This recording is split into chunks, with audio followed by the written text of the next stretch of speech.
In the 1930s, amid mounting concerns over Germany's rearmament, the British government decided that in the event of a war, the best way to defeat the enemy was to invest in a home-based bomber force.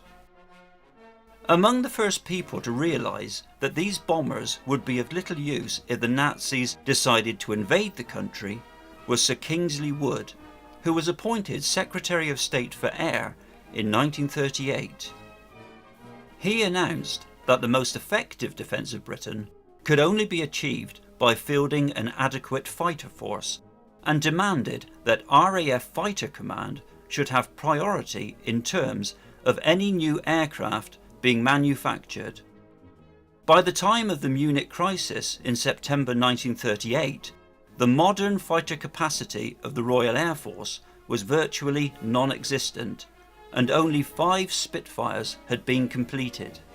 We were still the only squadron with biplanes, and we had an occasion when the British air attaché in Berlin came down to speak to all the fighter squadrons to give us some information that he had on what the German Air Force consisted of and what airplanes they were flying. They concentrated, as far as we were concerned, on the 109s. One of us said to him, "But we've still got Furies. What the hell shall we do if we do have to go to war?"